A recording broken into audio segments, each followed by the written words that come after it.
It's all to do with different countries because we're talking about translation on the show today. Tony Fisher. BBC Hereford and Worcester. Great news for Worcestershire's economy.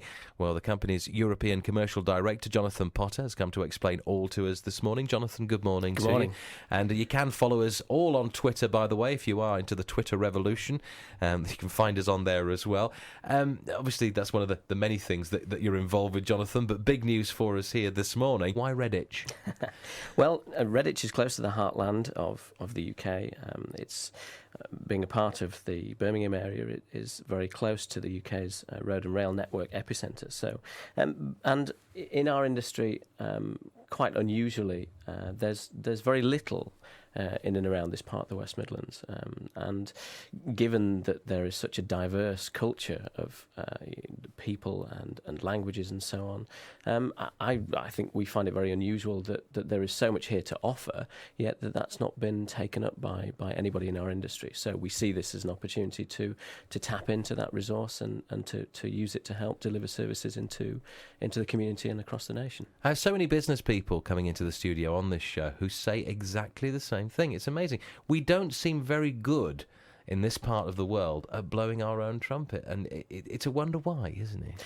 Well, and you only have to look at the academic establishments around here, because we have, of course, Aston University, and we have the Centre for Modern Languages at the University of Birmingham. So it's a given that there is this talent, that there's a focus on languages in and around this area.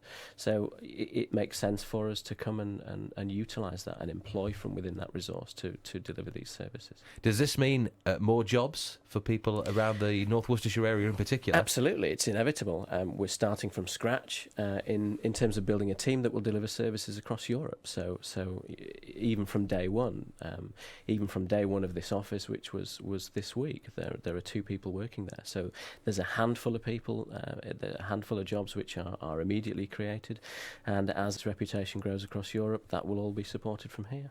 Tell us about the company itself and how it first got started. It's a minority woman-owned business, which is a very important standpoint. It's a very important origination to have. And we have made our reputation through delivering things like interpreting by telephone, which is where you can access interpreters in any language, literally on demand, by ringing a free phone number and putting in the language that you require. And there you are, within seconds, you're connected to an interpreter that will then act as a conduit for a conversation. So that is one of the largest focuses of our business, because we're very good at delivering that in support of public sector, third sector, and so on and so forth. But we also, of course, do the traditional face-to-face interpreting, so people going into hospitals to support midwifery appointments or any of those kind of things, translation, which is traditional, localisation, sensory impairment services, so British Sign Language, lip speaking, all that kind of a thing, and also, importantly, intercultural consulting services. But one of the key focuses is the technology side of things, so the research and development in support of delivering these services, because that is how we can offer very, very good services very cost effectively.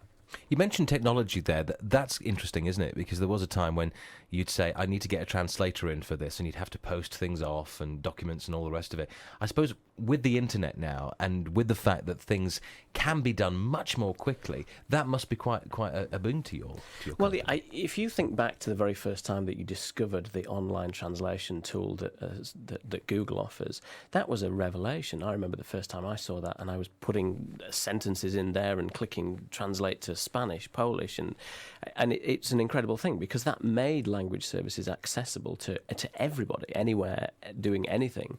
As long as you had a computer, you had language services. Now the trick is for us, and again this is where we are making our name across Europe, is to take that principle, to develop it along a technological standpoint, where translation is automated, but it's also supported by the translator, because there's a profession there to support and respect and to help grow and develop, and to fuse those into a service which is of the very high quality that we've built our brand around, but also that helps the cost efficiencies that a lot of the public sector agencies and departments are looking to achieve now. I suppose really one of the things, though, is that when modern technology starts to take over to a degree, many people would their hearts start panicking, "Oh, this is me out of a job here," because you can just click one button and we don't need the translator anymore. I mean, is that a worry at all, or are you just embracing that and moving it on slightly? Not at all. It's about developing the hybrid model. There are great savings to make through automation, but you cannot sacrifice quality, and that is, in the UK particularly over the last 3 or 4 years, within our industry, there's been arguably too much of a focus on cost saving. Now, what we are trying to do is we're trying to bring about the same cost effectiveness to help government departments, agencies, third sector organisations to achieve the same kind of savings, but to focus very, very clearly on the quality of service delivery. So there is no threat to the fact that actually we'll be recruiting more interpreters and translators, because while we're trying to automate up to a certain extent, there's always the need for that vetting and that QA from an actual physical person. Plus, in some languages, of course, it's a sliding scale. You can't automate a great deal because the written translation doesn't work in a word-for-word manner.